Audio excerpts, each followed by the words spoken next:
Bienvenidos y bienvenidas a este nuevo episodio de nuestro podcast sobre educación. Hoy tenemos un tema que resulta clave para comprender mejor lo que pasa en nuestras aulas, en nuestras instituciones y en el sistema educativo en general. El día de hoy les presento a un líder local que trabaja para Bogotá.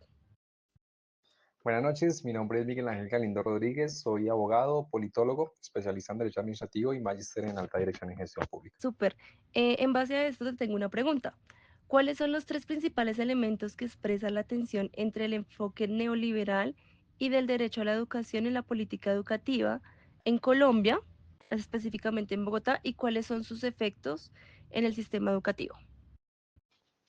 Bueno, yo creo que podría esgrimir más o menos unos 5 elementos que expresan esa tensión entre el modelo neoliberal y la educación, recordando que el modelo neoliberal pues, es un paradigma.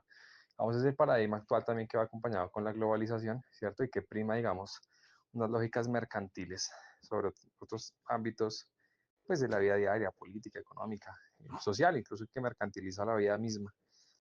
Eh, pues yo creo que en el tema educativo, yo creo que lo que te digo son 5 puntos. El primero que pondría es un debate muy fuerte entre universalización y focalización. Digamos que la universalización se asume que pues, la educación es un derecho, ¿cierto? Al ser un derecho universal debe ser brindado a todas las personas por igual, mientras que, digamos, el modelo neoliberal dice no hay dinero, pasa vaina y lo poco que pronto pudiésemos destinar, pues tienen que optimizarse. Y entonces ahí entra un conflicto porque ese poco dinero tiene que focalizarse. Y eso lleva a otros debates de cómo focalizamos ese poco dinero que hay, a quién se lo damos. Entonces entra unos debates y se lo damos a las personas más preparadas o se lo damos a las personas menos preparadas o a las más capacitadas, ¿sí? Por ejemplo, el tema de ser pilo paga es una expresión de eso, ¿sí? De que entonces únicamente le damos el dinero a los que tengan buenos resultados en el ICFES, que en teoría son los más capacitados. A los que no, pues nada, no hay educación para ellos. Sí, es un debate ahí fuerte porque digamos que la otra cara es la universalización y es asumir que todo el mundo tiene que tener derecho a acceder a la educación pública, independientemente de tu resultado de ICFES y ese tipo de aspectos. Ese creo que es el primero y es el más fuerte. El segundo es la existencia misma de las universidades públicas. Digamos que el modelo neoliberal dice que la sociedad debe regularse exclusivamente por el mercado y el Estado únicamente tiene que existir para resolver las fallas del mercado. Eh, entonces, en teoría, ¿cierto? En teoría ese modelo neoliberal deberían existir únicamente instituciones de educación privada, ¿cierto? Y que las personas que puedan pagarlo puedan acceder a la educación. Los que no, pues no hay educación para ellos. Entonces, digamos que para el neoliberalismo va a ser mucho ruido que existan pues universidades públicas porque implica que tienen que haber recursos públicos para financiar esa educación, cuando debería hacerlo el mercado por sí mismo. Eh, el tercero, el tercero tiene que hablar respecto, ya no, créate, cuando uno habla de la política educativa, uno tiene que hablar de acceso, de permanencia, de algunos aspectos. El tercero yo creo que va ligado a la permanencia y es que uno de los retos grandes de la educación superior hoy en día, y bueno, no solo de la superior, incluso de la primaria y la secundaria, es la permanencia. ¿Sí? Digamos que mucha gente entra, pero no todo el mundo sale. Creo que esta semana publicaron unas cifras que decían que más o menos el 40% de los estudiantes de primer semestre en las universidades del país, públicas o privadas, no terminan, no terminan. Entonces, 4 de cada 10 es una cifra muy alta. Entonces, digamos que el modelo neoliberal lo que dice es que pues cada quien es solito en la vida, ¿sí? Parte, digamos, del llamado individualismo metodológico. Entonces, si tú logras o no las cosas, es por ti mismo. Entonces, digamos que la educación no empieza a fomentar otro tipo de ayudas estructurales, como alimentos, como transporte, como condiciones de vida, como salud mental. No, se asume que tú eres un individuo racional que por ti solo vas a lograr las cosas y triunfar en la vida.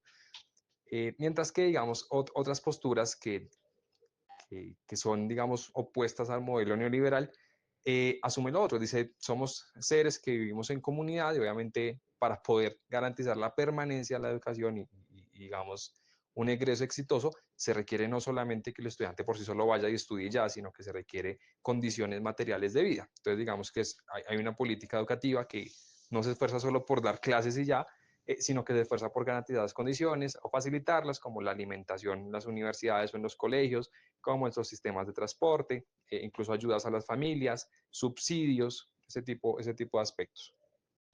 El cuarto elemento creo que tiene que ver, digamos, con la preeminencia que se da a ciertas carreras, que eso impacta la oferta educativa. eh, Incluso desde el nivel secundario hay, digamos, egresados bachilleres técnicos, y tiene que ver pues, con qué tipo de técnicos se dan, ¿no? Hay una preeminencia sobre esas carreras que se asume o se cree desde el paradigma neoliberal que son productivas o rentables. Entonces, obviamente, hay una presencia muy fuerte de ingenierías, de economía, de contaduría, de administración de empresas, pero se deja siempre de lado la oferta educativa, el énfasis, los subsidios, las ayudas a esas áreas que se creen no son rentables o que no pueden dar réditos, o no de manera directa, no de manera, digamos, crematística, que es lo que asume el modelo neoliberal, como por ejemplo lo son las humanidades, la sociología, la antropología, la filosofía y las bellas artes, ¿no? Todo lo que tenga que ver con las artes, el diseño, las artes en sí mismas, las artes plásticas, la danza, la música, digamos que no se valoran desde un paradigma neoliberal, porque justamente no dan réditos. Entonces, como no son eficientes para el mercado, pues no hay que invertirles. Y el último, de pronto, ya tiene que ver con, eso ya es de pronto la última pregunta, los efectos del sistema educativo, con los modelos también de investigación y de cómo se asume el mundo y la vida. Digamos que un modelo neoliberal siempre va a tender a primar enfoques e investigaciones, digamos, objetivas, ¿cierto? En la que asumen que el ser humano es el centro de todo. Y que en ese sentido, siendo el centro de todo, puede controlar todo, puede controlar la naturaleza, puede controlar a otros seres humanos, eh, que eso, digamos, entra en cuestionamiento, digamos, con otros modelos alternativos que claramente no son neoliberales, como modelos de investigación subjetivos u objetivos sobre la complejidad, que asumen otras visiones, ¿cierto? Que dice el ser humano es simplemente como una parte más del mundo, pero no es el centro del mundo, y en ese sentido también impacta la vida misma en el momento de si reconocemos o no derechos al ambiente, a los animales, de cómo concebimos la otra edad. Entonces, creo que esos son los principales elementos de la política. Quiero cerrar esta conversación retomando un punto central. La tensión entre el enfoque neoliberal y el derecho a la educación no es un asunto abstracto ni lejano, sino que se manifiesta todos los días en nuestras escuelas, en las aulas y en la vida de miles de estudiantes. El neoliberalismo nos ha llevado a ver la educación como un bien de consumo, donde la lógica del mercado define quién accede, quién permanece y bajo qué condiciones lo hace. Esta mirada prioriza la eficiencia, la competencia y los resultados medibles, pero muchas veces olvida lo esencial, que la educación es un derecho humano fundamental, un espacio para construir ciudadanía crítica y transformar las desigualdades sociales.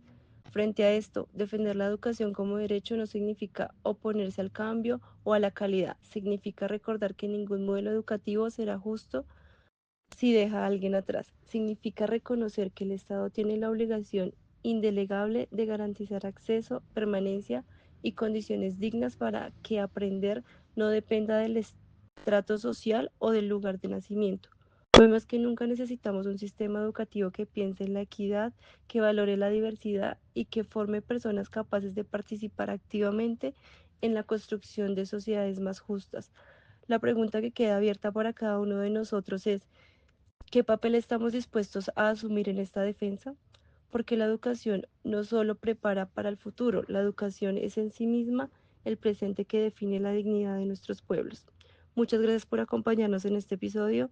Seguiremos generando espacios para pensar y cuestionar, sobre todo proponer caminos hacia la educación más humana y transformadora.